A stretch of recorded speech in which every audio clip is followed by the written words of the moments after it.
তাকে সরিয়ে দেওয়া হয়েছে। তো স্বাভাবিকভাবে সবাই এসে এই জায়গাটা অবস্থান করছে। মহিলারাও আহত হয়েছে, মহিলারা বসে রয়েছেন। কি হলো, কে মারলো?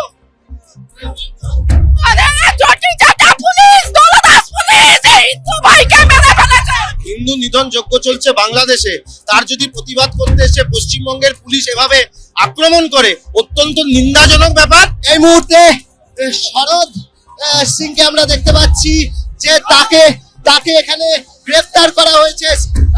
কি বক্তব্য, এখানে কি হলো? আমরা তো শুধু দাঁড়িয়ে প্রসেসর নিয়ে এসেছি বাংলাদেশের মেসি যাওয়ানো একটা যে চিঠি জমা দিতে, কিন্তু পুলিশ আটকে নিয়েছে, বেড়েছে, ধরে নিয়ে যাচ্ছে আমাদেরকে। কি ডেপুটেশন দিতে গেছিলেন? পৌঁছতে পারে রাস্তার মধ্যেই ছিলাম, তখন ওদেরকে মেরে নিয়ে চলে এসেছে এখানে। এই মুহূর্তে আমরা দেখতে পাচ্ছি শরদ সিং, অর্জুন সিং এর আত্মীয়, তাকে পুলিশ আটক করে, তাকে পুলিশ নিয়ে যায় এবং সেই গাড়ি আটকে দেওয়া হয়েছে। এখানে সেই নিয়ে পুলিশের সঙ্গে ধস্তাধস্তি হচ্ছে।